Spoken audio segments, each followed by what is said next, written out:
All right, welcome back to TML Weekly. This is episode 27, as always presented by Bjorn and Don Cherry Sports Grill.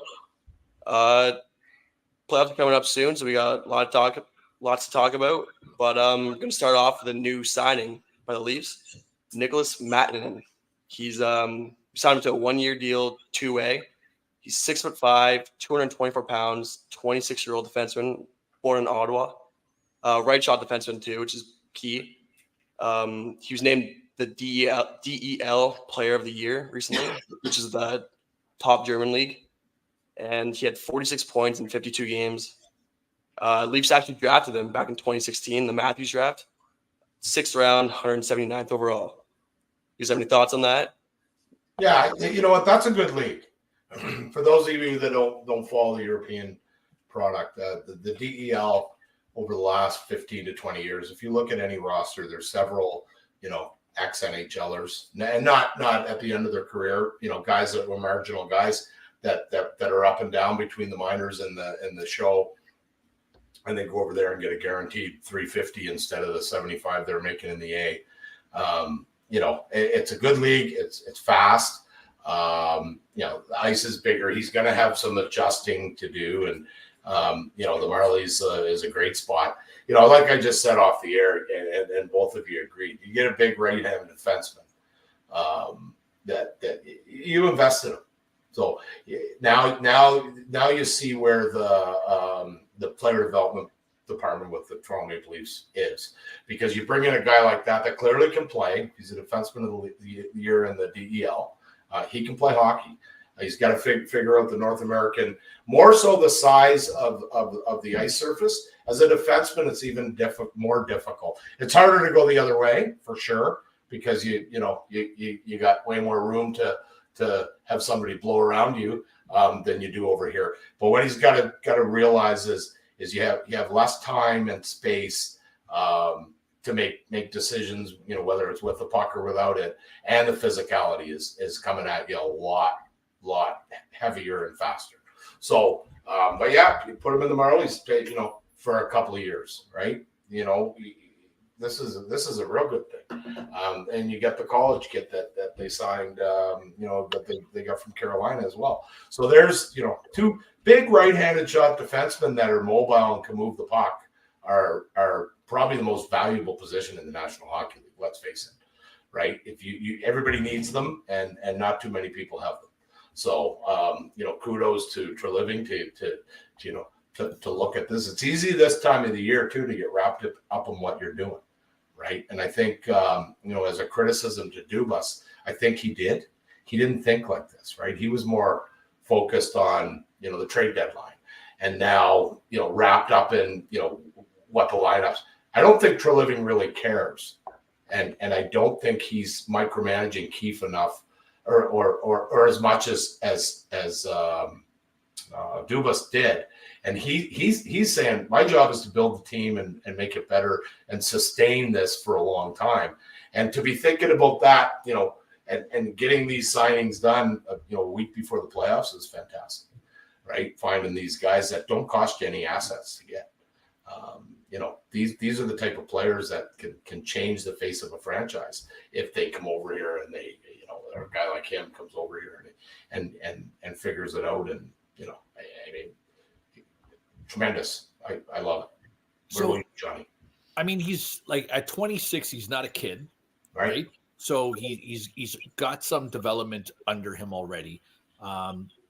Kudos to the German. I mean, if just all you have to do is watch international hockey and see how well Germany's done over the last 5 to 10 years, to tell you that is a strong case for their domestic league. I guess what I am most happy about is less about the player and more about the change in ideology that the franchise is looking at. For years and years and years, I have said nonstop, I don't understand why we're drafting, 5'9" defensemen. That's not the game. And I understand that the Kyle Dubas way is fast, quick, mobile hockey, get the puck up the ice. And that's great, I suppose, but it's not conducive to winning long-term playoff series. And I think we've seen that, and that's borne itself out. Tree Living, listen, for me, the jury is still very much out on Tree Living. The stuff that he's done has over the last month and a half has proven to be good. It was an event getting here. But the reality is if Tyler Bertuzzi decides he's going to play hockey in the playoffs the way he's played the last month, you can live with the fact that he didn't show up for 80% of the season. Max Domi, same thing. You know what? If he can keep doing what he's doing, you're okay with it. The Klingberg thing, that was a disaster. The Reeves thing, I liked it when it started. It's been a disaster during the season. It's kind of coming back around. Oh, it is. He's playing well. Forget about the fighting and the. No, but that's what I'm saying. It's kind of coming back around now, right? He's looking like he can play in the league still now. I said a couple weeks ago that there's no way he's in our opening night lineup in the playoffs. Yeah, and I'll go back on that based on the injuries that are here. He's playing better. I watch his shifts, and he's doing what he's not trying to be cute with the puck. He gets it on a stick. It's in deep, and if he gets it on a stick in his own zone, it gets out. Right? That's what you want out of your fourth line. They don't need to score. You need to have a couple of hits. But John, what I've noticed about him in the last 2.5 to maybe 3 weeks is he's not lost in the defensive zone. No. Right? Absolutely. Like if you watched him in November and December and January, he was out for a skate. Yeah. Right? And if he wasn't out going to smash somebody, why is he on? Like he wasn't bringing anything to the table then. Right. What I've seen from him over the last little bit, and that's why I said, I prefaced it by saying he's coming around. Right? I'm still not sure you need him. Game one of a playoff series, but he's there, and he's at least showing now that he's a capable NHL player still, which is not what we saw for the first 3 months or 4 months of him here. Well, Florida's a little bit of a clown show too. No, but that's what I'm saying though. Like he's there if you need it. I'm not sure that you need it in game one, right? But you know what? There's a couple of idiots on that team that may behave a little bit better if he's in the lineup. You got to look at it like that. I mean, essentially, you're going to play 3 lines. It's the playoffs. The fourth line is going to be, sporadic. Yeah, especially early, right? Or early in a playoff series. You want to dictate the play. You want to get some momentum on your side. So you're going to roll 3 lines. It'll be 1, 2, 3, 1, 2, 3, 4. 1, 2, 3, 1, 2, 3, 4. 1, 2, 1, 2, 1, 2, 3, 4. That's how they're going to go. So before we get going on that, back to the signing. I like the signing. Above all else, I like the change in ideology. I think that's the biggest thing for me, and the biggest takeaway is the change in ideology. I'm a big fan of. Yep. Great. Well, yeah, they got Cade Weber, 6'7". Go get Madden now, 6'5". Resign Benoit. Trade for Edmondson at the deadline. And you can tell he's trying to adapt his ideology onto this team, which I like it. He's always I mean, every GM brings a different kind of mindset to the position, right? You had Fletcher was draft schmaft, right? I'm going to trade. I'm going to, and you know what? He had success. You can't argue with him. You can't critique the other guys that you look at. Kenny Holland, and he was a wizard at the draft. He had the right scouts in places. He was getting Lidstroms in the 5th round, and guys like that, right? So you have to have an identity, but then you got to look at which guys have had success, and there's a little bit of both. So if you got to be strong in the draft. What I liked about Treliving did at the deadline is he didn't mortgage the future to maybe win right now, right? So your cupboards. They're not stocked. They're still a little bit bare from Kyle, but he didn't make them worse, right? They used to say, there was an old saying that was, what do you do if you dig yourself into a hole, right? And it's like, well, claw your way. No, stop digging, right? Let's stop depleting our assets and our resources and figure out other ways to make this team better. So we can be a hybrid of I mean, lots of money here. You're always going to be in on the top free agents in July.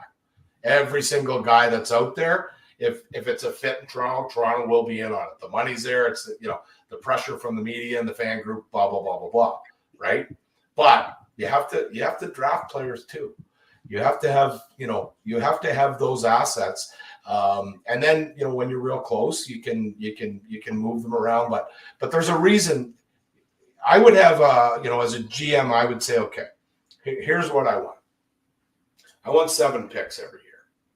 Okay. If I have to sacrifice my second and the third this year, I'm going to do something to get myself at least back a 4th and maybe a 5th, right? I want 7 picks because you don't have to have 5 picks in the first round. If you have a good scouting group and you trust your scouts, there's guys that are available.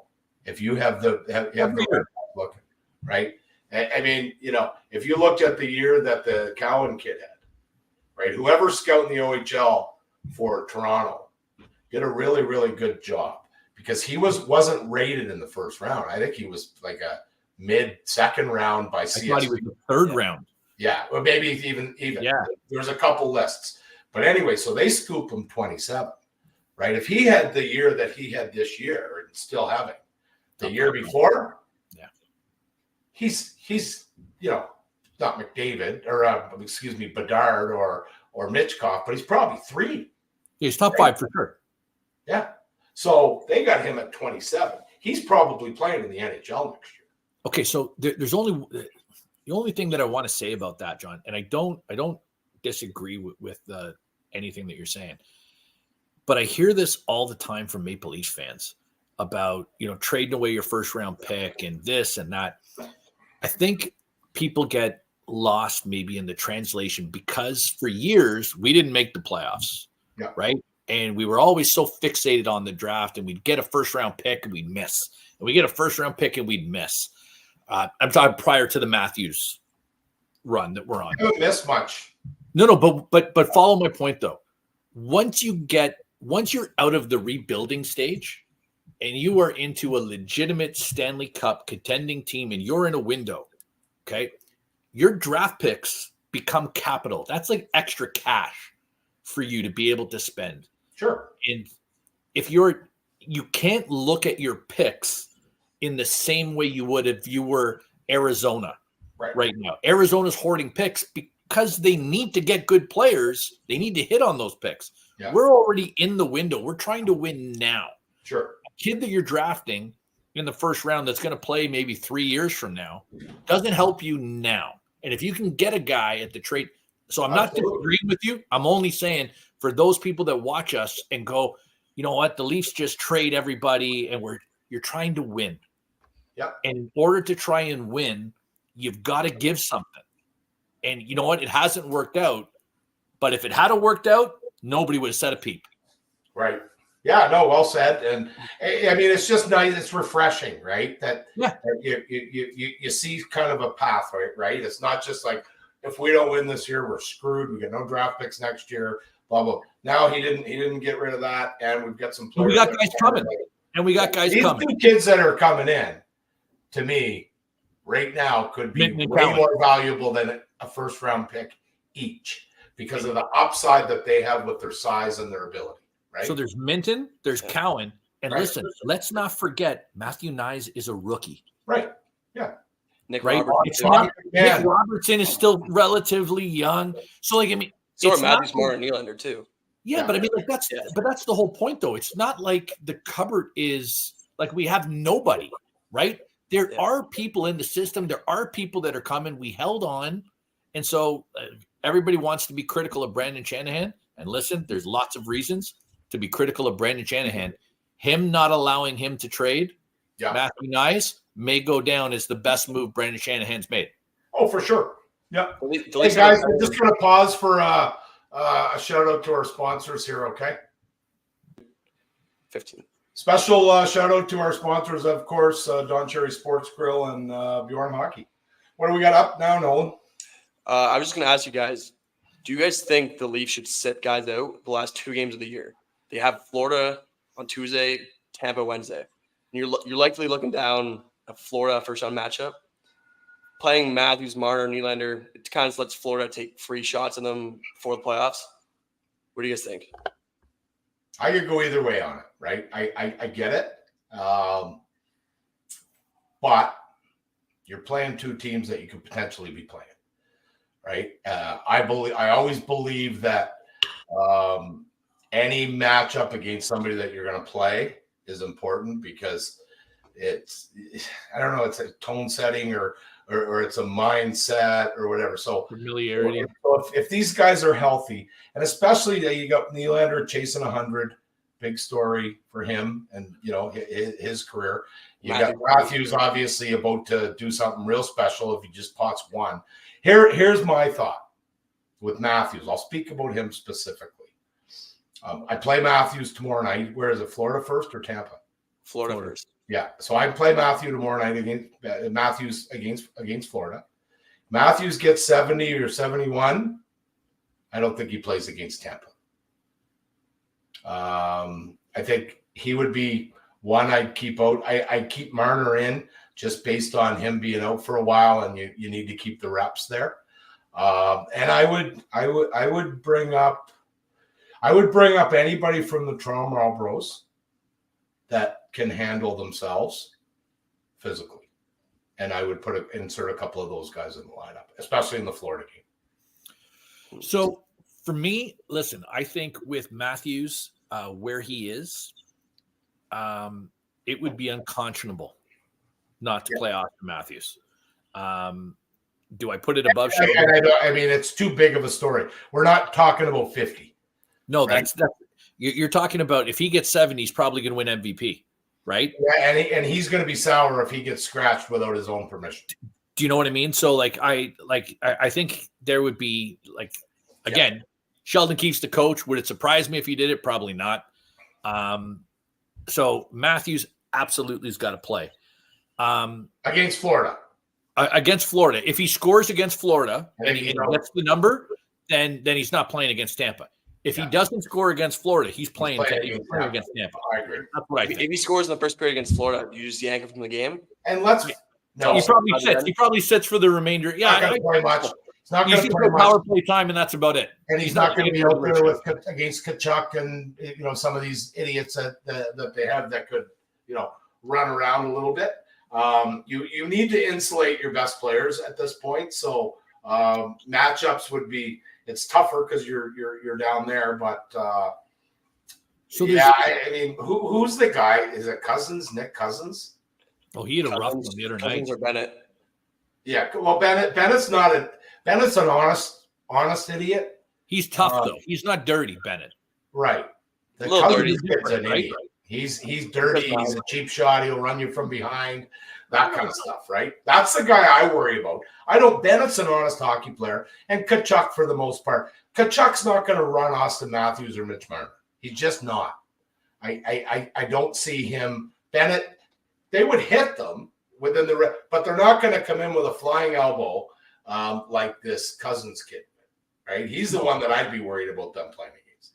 So here's my concern with where we are going in. I frankly don't think you can sit Nylander.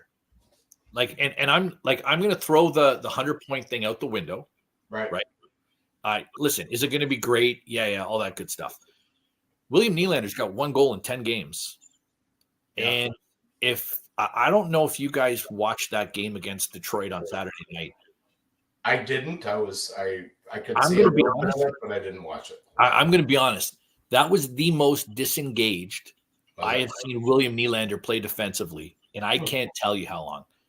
And I'm going to, if anybody that's watching this out there, if you could take a look at the highlights, watch the second goal that Detroit scored. And it is, you cannot have a more clear-cut case of a player who just quit on a play than what Nylander did. There's less than zero excuse for how Nylander played that. And again, for everybody that's super high on Willie because he scores 40 goals and are super critical on Nick Robertson for his defensive play. I feel like, sometimes you got to kind of look at both of them. Right. My concern with sitting a Nylander is Nylander's got to get going. And I don't know. I shouldn't say I don't know. I do know. It's upstairs. When Willie is on, if you watch William Nylander play in Sweden and then you saw him play the last 2 weeks of hockey, you would swear they're not the same person. Right. So it's a grind, and you know what? I agree. Don't misunderstand. But I agree. I think he should be in.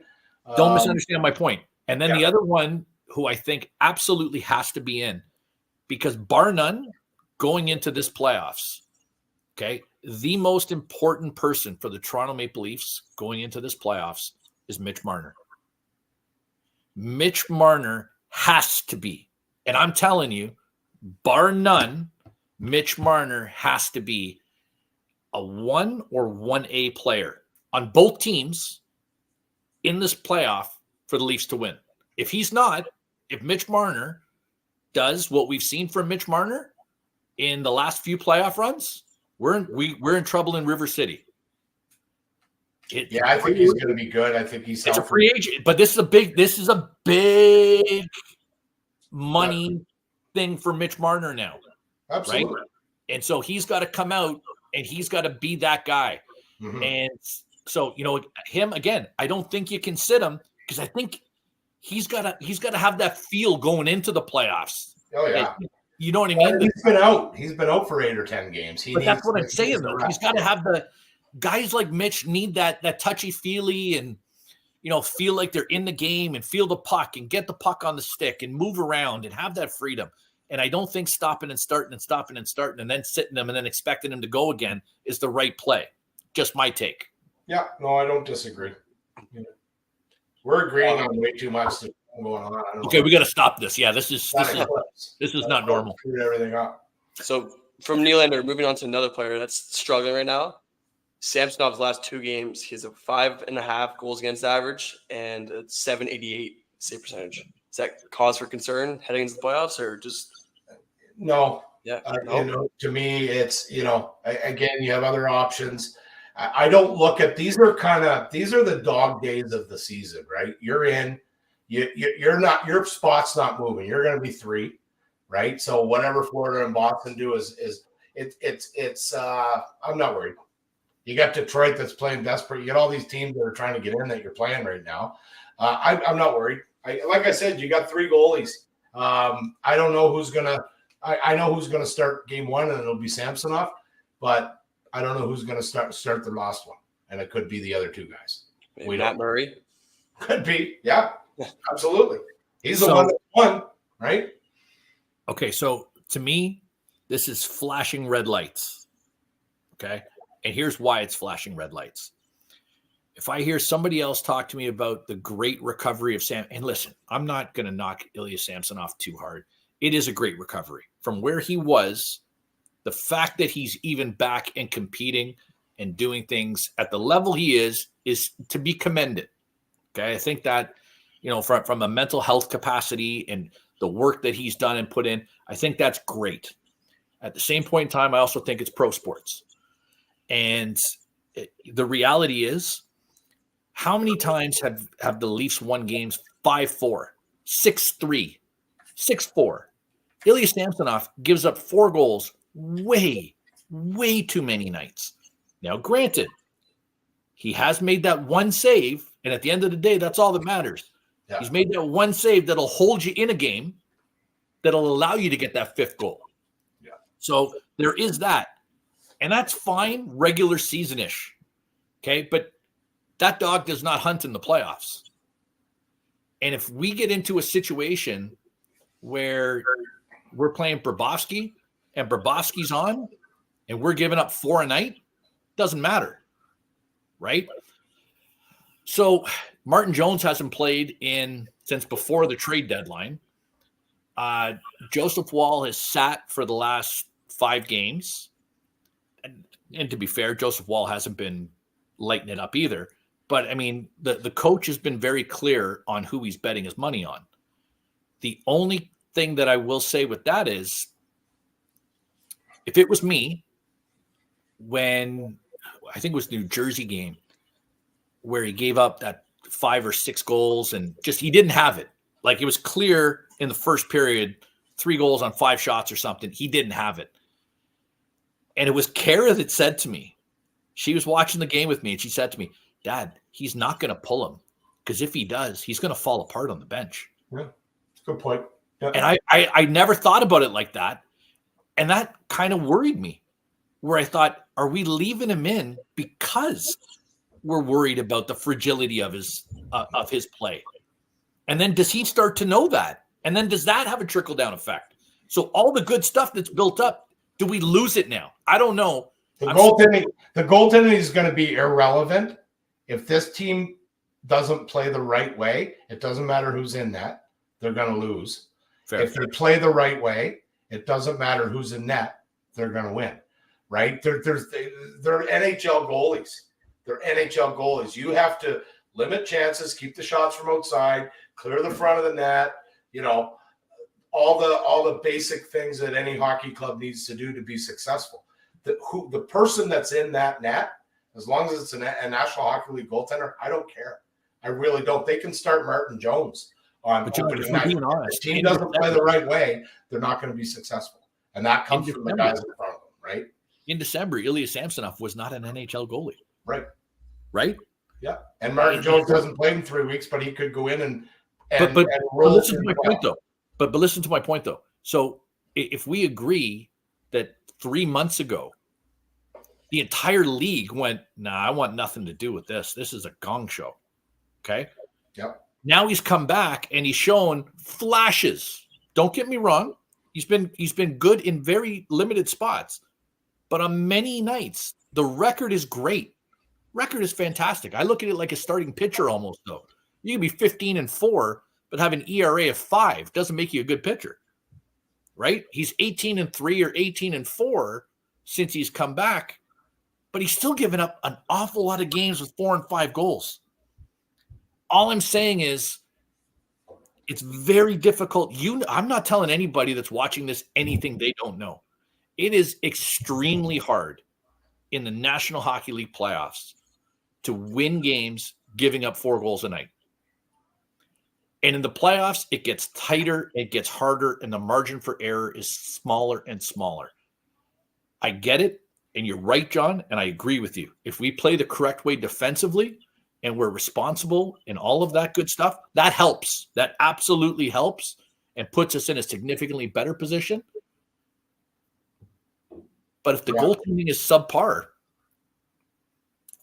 that's all I'm saying is there's alarm bells for me right now. That's all I'm saying. I'm just looking at and it just kind of came to my mind when you were speaking here. I'm looking at the Conn Smythe, right? I'm trying to think other than Vasilevsky in the last 25 years. What goalies? Yeah, he'd be one. Johnny Quick, I think, in their first one in 12. Tim Thomas. Yeah. I'm just looking at the list here. Yeah, Thomas in 11. Then you're going Cam Ward in 06. Oh, yeah, right? But Cam Ward was ridiculous, that run. Cam Ward in 03, Pat White 01, Vernon with Detroit in 97. It's but the only one that came to mind in the last, say 10 to 15 is Vasilevsky. Right? Yeah. No other team that's been winning the Stanley Cup. So if you go back through last year didn't matter who was in net the way that team played. Same with the year before with Colorado. Well, I mean, to be fair, Aiden Hill did play out of his mind. Right, but they were going to win. They were going to win no matter who they had in there, in my opinion. Then you go back to the 2 Pittsburgh, years, right? One of them they were platooning between Fleury and Murray. Yeah. Right. But other than that, I mean, Chicago won with 3 different goalies. We had the same team at 3 different goalies, right? Crawford, Javi Bulin, and Niemi? Finishing, Antti Niemi. Yeah. Oh, Antti Niemi. I forgot about Niemi. That's right. Yeah. So I truly believe if they play the right. But to be fair though, in all of those cases, maybe save Aiden Hill, who we're still a little bit out on, but he looked really good this year. Yeah. All of them were elite goalies that won at their time. Ooh. You don't think Javi Bulin was Well, an yeah, elite? Happy Bulin, he's the one. You don't think Corey Crawford played like an elite goalie in the NHL? Wow. For that period of time, he was a product of the team that played in front of him. still made the saves, Johnny. Yeah, Still but made the saves. he's not doing that with another team, is my point. Yeah, but Right? Antti Niemi looked like a Vezina winner in Chicago and then went to San Jose and couldn't stop a beach ball. no, he did okay for a year or two in San Jose too. But they had a good team too. Yeah, but Right? You know, I'm just saying that I'm not concerned. The question was, Okay. are you concerned? Nope. I'm good. If they don't play the right way, they ain't winning anyway. So if you got a guy that's healthy, that has a pretty good mindset going in and can handle the pressure of playing for Toronto Maple Leafs in the playoffs, which isn't for everybody, right? do you think Sammy's that guy though? We'll see. And if it doesn't go well early, then Wall's going to be in, and Jones and Murray and the big. It could be Hildeby. Let's face it. If it's Hildeby, we got bigger problems. Well, He wouldn't even play what him if somebody in St. Louis had said, "Oh, we're going to bring up the kid Binnington, and he's going to run us to the Stanley Cup"? You would have said, "You're out of your mind. That guy won't win anything." The team played the right way, and Binnington ended up becoming a elite. He's not an elite goalie. He had a good run. He was magical. The That team run, in front of that him, run was St. Louis. The system He came in Berube had in January. place. The shots were from outside. He had big, heavy D that were clearing the net. The kid was able to see the puck. I don't think he was ever as good as people give him credit for. I really don't. I'll go on record. Listen, my best friend is a Blues fan. Yeah. Diehard Blues fan. And so whether I agree with you or don't agree with you at this point in time, if you're saying you don't believe in a St. Louis Blues hockey player, I'm in. Yeah. I just think he was a recipient of Craig Berube, and that underdog mentality, right? They're out of the playoff spot after the new year, and that, and they rolled through it, and he was in the right place at the right time. I really do. And a lot of kids could roll. Like I said, the 6'7" or 6'9" Hildeby, they end up getting decimated by a couple injuries, and that kid gets in, and the Leafs play the right way in front of him, and now all of a sudden he's on a run. Now all of a sudden he wins a Conn Smythe and he doesn't play a regular season game. So right? This is the only thing that I'll say to that. And it bothers me in all sports, be it hockey, but football the same way. When I hear things like, he's a product of the system, or he's a quarterback, but he's a game manager. He's a decent basketball player, but really he plays within the system that the coach allows him to play within. At the end of the day, you got to be the guy in the moment, and you either are or you're not. And so, all of the commentary on somebody's, capacity to operate within a coaching system or within, an offensive coordinator system is great. In the moment, when the pressure's on, can you deliver or can't you? Mm-hmm. And that, to me, is the biggest thing. And so I can live with, I got 1 year of Jordan Binnington when he was out of his mind and we got a cup. If I'm St. Louis, Jordan Binnington is forever one of the greatest goalies in the history of the organization. Absolutely. I'm not taking anything away from Jordan Binnington. I'm saying that there was probably 50 other kids that were capable of doing what Jordan Binnington did. I've said it all along. It's if you can play major, junior, goaltender, if you're starting goalie, you have said that, Johnny. Or NC2A Division I hockey, if you're a starting goalie at any of those levels, you can play in the NHL. The shots aren't as different. The game's a little faster. You have to think a little bit more, and you have to have it between the ears. And if you have the physical capability in any of those levels that I just mentioned, and you get put in the right situation in the National Hockey League, you can become a superstar real quick. You know what? Just as a final thought on this, and it's very interesting because you pointed up here. I saw an interview with Mike Tomlin this week, and Mike Tomlin there was a group of NFL rookies that were coming in undrafted, and Mike Tomlin was speaking to him. And the point he made, and I thought it was salient as a coach, was he said, if you're in this room right now, you've got the ability to play in the NFL.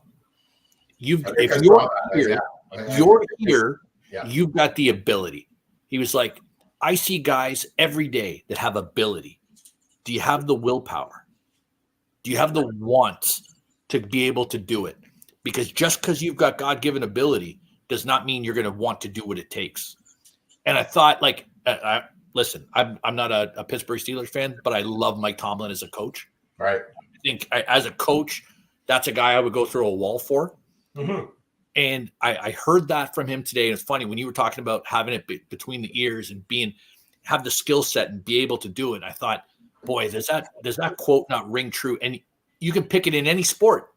If you're at the NCAA level, if you're playing in the American Hockey League, you've got the ability, right? Do you have the will to do what it takes to get to that next level? So, yeah. So I just wanted to do a shout out here too. So we had the OHL draft on Friday. So I always have some sort of a connection, and one that made me really happy. So I had a young man on my Johnny Mac show, Jack Mateer, and he played in the World Juniors last year for Canada, or the year before last. And when they were here in Halifax, he was at Ottawa 67, and now he's in the minors with the Nashville Predators.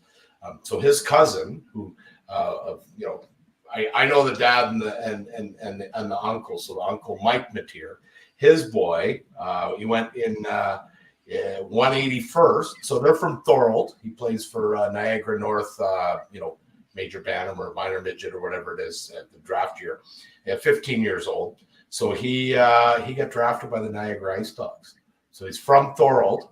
Good for him. He's going to play for, so real, shout out to the whole family, mom and dad and then the grandparents, Jimmer, the whole family should be proud. And so they put it on Facebook, and I commented one thing. All I said was, congrats, now get to work. Because that's when it starts, right? You get drafted, great.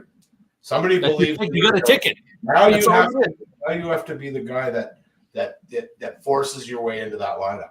So yeah, congrats to all the kids that get drafted into the OHL. Tremendous accomplishment. There's a kid from here that I watched play. Aiden O'Donnell is his name, and he went very high, top 10 to Hamilton. And it's an interesting story because his dad, Chris O'Donnell, had a short stint in the Ontario Hockey League, so he's eligible to declare for the O or the Q, right? So, and he declared for the O. And I think I mentioned it on the show last week. I talked to another family, not that one. You're going to see the pull away from the Q. Yeah. You're going to see it. Yeah, this kid's a high-end offensively skilled player. I think so Brantford Bulldogs took him in the first round. Hopefully, and just for the record, for those in the Greater Toronto area, the Hamilton Bulldogs will be coming back. They are on loan to Brantford while Cops Coliseum gets. I'm hearing they're not coming back. John, we're going to stay positive. Well, I'm telling you what I'm hearing. I'm hearing that Brantford has embraced it. Hamilton will get OHL hockey. We're going to stay positive on the Hammer, and like the Phoenix Coyotes or Arizona Coyotes situation. Okay, you know what? You brought it up. We got to talk about it. Yeah, we got to talk about it. Nolan, lead us in, man. Yeah, so I'm sure everyone listening to the podcast has probably heard by now.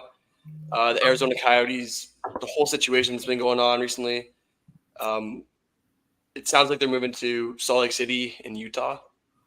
Do you guys have any thoughts on that right away? Well, I called it, didn't I? Arizona to Utah? You did. Month. If you go back to our show, I want to say 3, 4, 5 weeks ago. I heard that there was some noise in Salt Lake, and I think we broke it, Johnny. Didn't we break it? I actually even told you what was going to happen. I'd like you to. Can you go look for that clip, Nolan? I have no idea what show, but I said, because somebody said, well, he'll just move. I said, no, he's going to sell the team to the league, and the league's going to bump up the price or whatever and sell it to this guy, and that's what's happening. So the league's buying this franchise for $1 billion. Okay, they're selling it to Ryan Smith, the guy in Salt Lake, for $1 billion too. So the league's basically flipping a franchise, making $200 million for its owners, right? And this guy, Morales or whatever his name is, Morelos, he has a 5-year window that he has to satisfy several points, and some of those points are obviously a building. Some of those points are, there's stuff coming out that they're not paying their hotel bills. I don't think this guy's going to be around.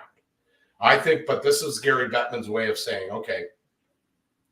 And I also said probably 3 or 4 shows before that you're going to see this expansion happen now because the players plan to bargain percentage of revenue sharing on future expansion. So the incentive for Gary Bettman and the ownership group to pound 33 and 34 is there, right? Yeah. And it's going to be Houston and Atlanta.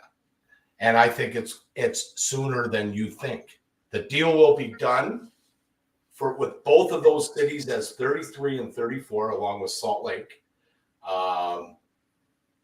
Within 2 years.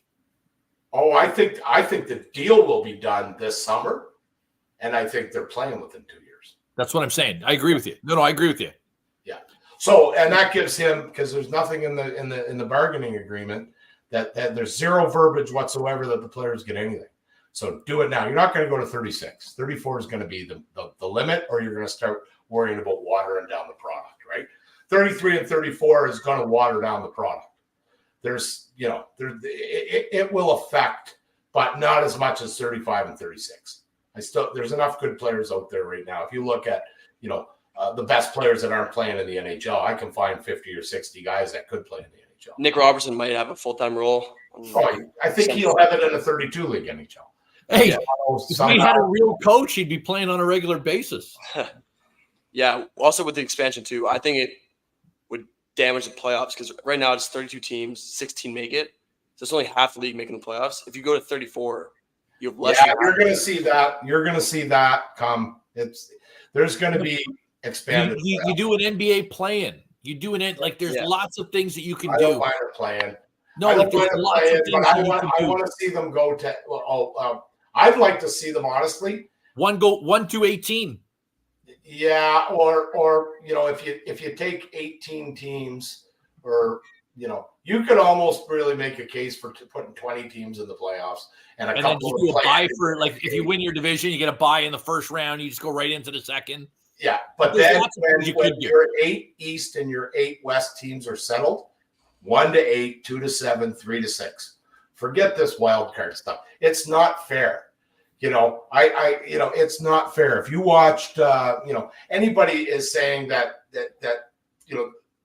out of the East, the best 3 teams are Florida, Boston, and Toronto. And then, some people say New York. I don't think they're playoff ready, right? But people that are talking about winning Stanley Cups, all the top rated teams are in that Atlantic division. So how is it fair that a Toronto has to play a Florida in the first round and Tampa last year and Boston the year, whatever, right? And it's I like the 1-8. You should be rewarded for having a good year. And if you're the 1 seed, you should not play somebody that if you seeded them would be number 2 or number 3 or number 4. That's not. I just don't see it. Okay, so listen, before we get there, I just want to touch on the Moreno family in Phoenix because I think I just want to touch on this. I follow this super closely over the last few years, and I hear the critiques all the time about about Phoenix is not a hockey town and Phoenix can't work.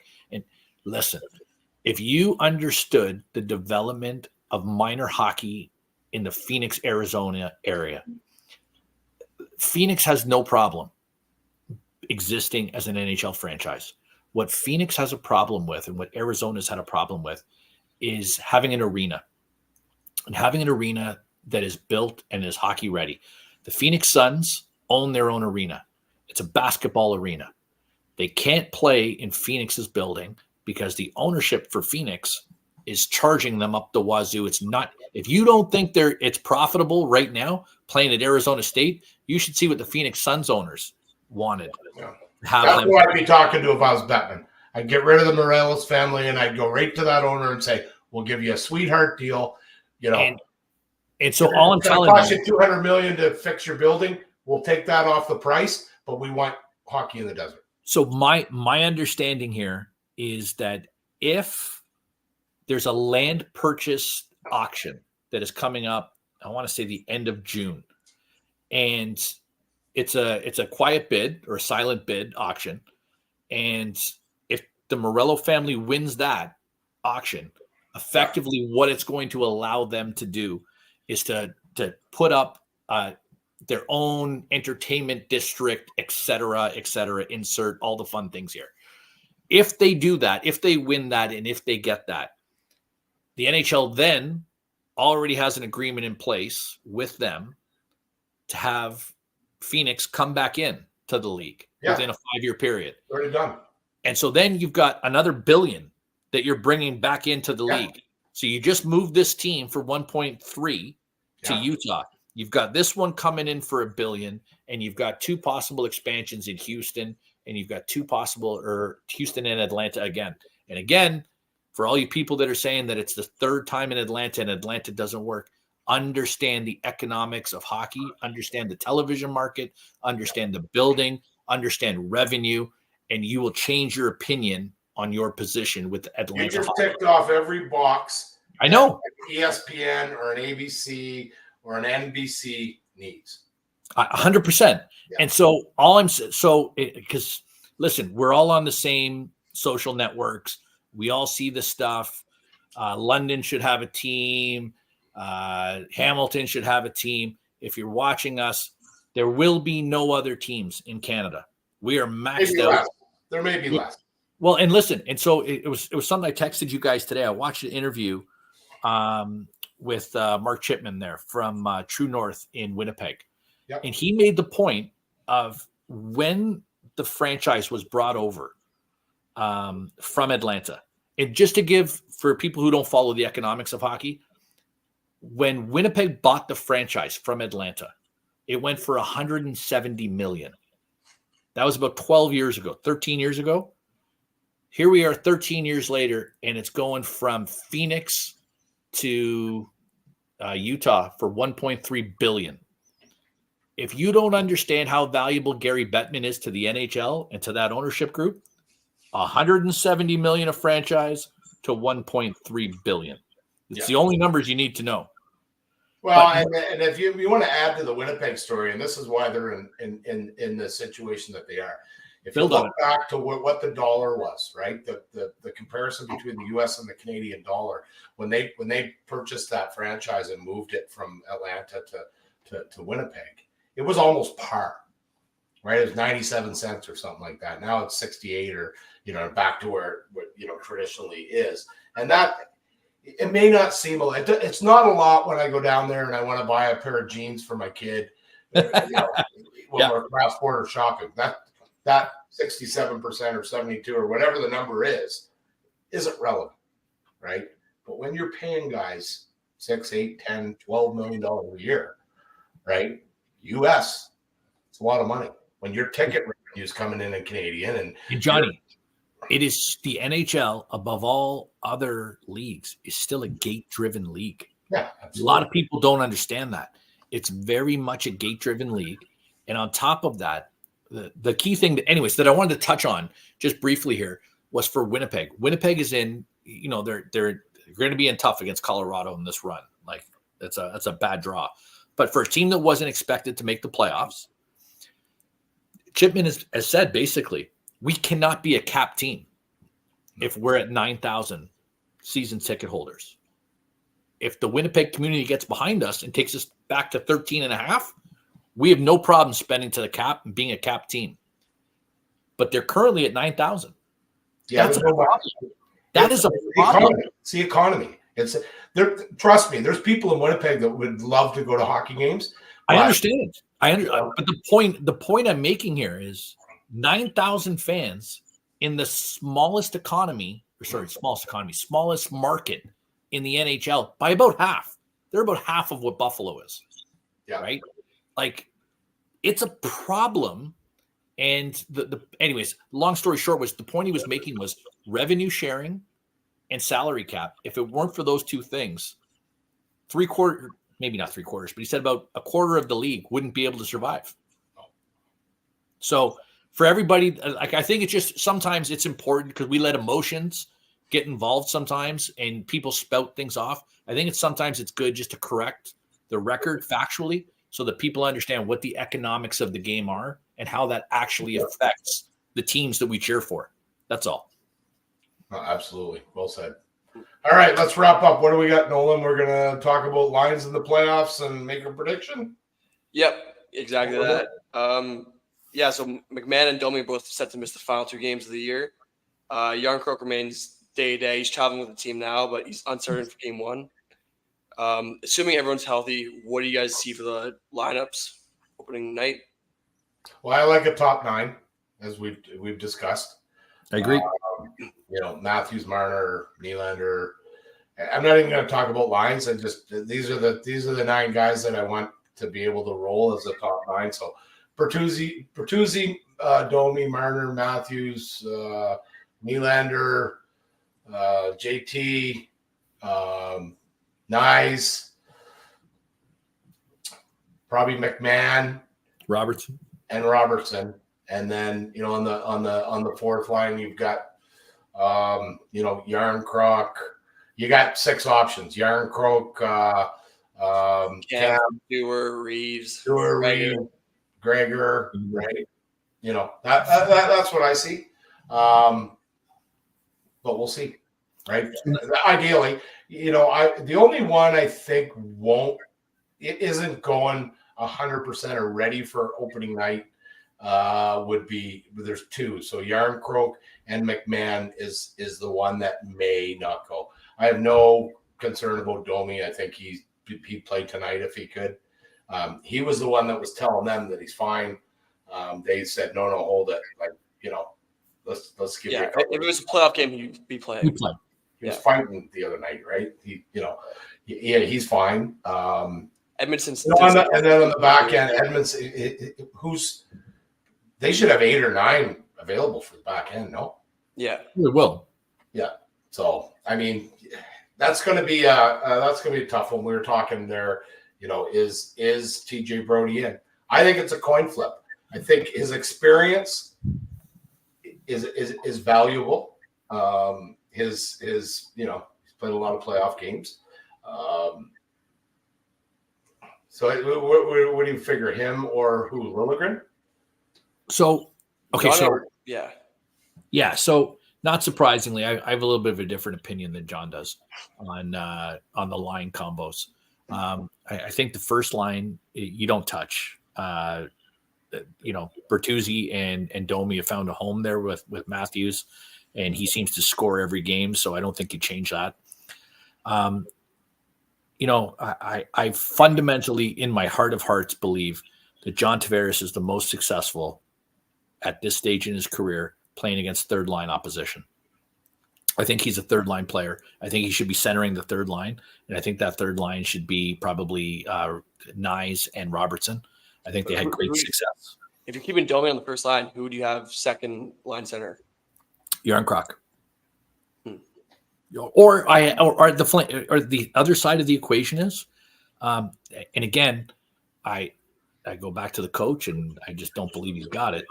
But he moved Nylander down to the third line 2.5-3 weeks ago. Nylander's got 1 goal and looks uninterested in hockey. Why do you think that is? I'm just saying. You give Nylander a second line center spot. You allow him. Give him a little freedom, give him a little creativity. I think you see a different William Nylander. But again, That's my opinion on it. I if you've watched us long enough, I don't need to tell you about my opinion on the coach. Fourth line, listen, I'm okay. David Kamp's going to be your center. You've probably got to keep Dewar in the lineup just on his penalty killing ability. And then, I don't know, you can alternate whoever you want on the wing. I'm okay with whoever you want to put in. I probably don't start Reeves, if I'm being honest. If something gets silly, he's there. You can throw him in. I'm okay with that. On the defense, I like Labushkin. I like Riley together. I like McCabe. I like Benoit and him playing together. And I like Liljegren. And I like Edmondson. I think Edmondson brings something out of Liljegren that we haven't seen since he's been here. And as much as I agree with Johnny that, the experience factor is there for a guy like Brody or a guy like Gio, I think that unless there's an injury, I don't see them playing. I don't see how you could dress 7 too. They may dress 7. It could go 11-7, sure, and play sheltered TJ Brody playing sheltered minutes against a different pairing. Yeah, I can get behind that for sure. Yeah. If you went 11-7, John, different and story. That's on the table. That's definitely on the table going into the playoffs. If you look at traditional game ones, and not just in the first round, in any round, okay, it's a game of possum. It's a back and forth. It's you're not playing your fourth line very much in game one because you want to set a little bit of a emotional trend that this is how we're going to play. So you want to get your best players on the ice as much as you possibly can. So it's going to be a top 9 and a top 4 anyway. So I look at 11-7 for sure. All right, so who do we got the last 2 games? We got Florida and Tampa. Yeah. If we're going to make a prediction, this is the most non-passionate prediction we've done all year. Yeah, doesn't matter. It's in standings. We're locked in third. 4, 2 wins. Okay. All right, since John and I have agreed on just about everything tonight, I'm going to say 0. Only because I fully expect in games like this where you expect us to come out and do well, we usually shit the bed. So I'll say we're gonna get a 0 spot and Samsonov will get lit up for 38 goals. All right, I'll meet in the middle. I'll go 2 or 4. And I think that's it. Anything else to add? No, I'm good, man. Watch that. It's gonna be a good. Playoffs start on Saturday, right? Yeah, I love that. It's when they should start. 100%. And listen, the Maple Leafs better get a Saturday night game. Well, I'm pretty sure they will. Every other year we've been screwed and we've been playing Sunday afternoon. Get an afternoon game when you're playing Florida too. That's, I hope we get a Saturday night game. You may get an afternoon one, against the Florida or Boston. Certainly, if you get it, if it's Boston, we're going to get an afternoon game for sure. Yeah. And I don't mind that. I really don't mind that. So maybe if you're watching us right now, we haven't decided what the playoff format's going to look like. Instead of going every Tuesday, you'll see us more frequently. Yeah. We haven't decided yet whether or not we're going to do like a pregame. Yeah. If you have any ideas, please shout out the show. Let us know what you'd like to see. And we'll try and get creative with you and do something fun. But yeah, guys, great season. Great season, everybody. Yeah. Yeah. Have a good week. Go Leafs, go.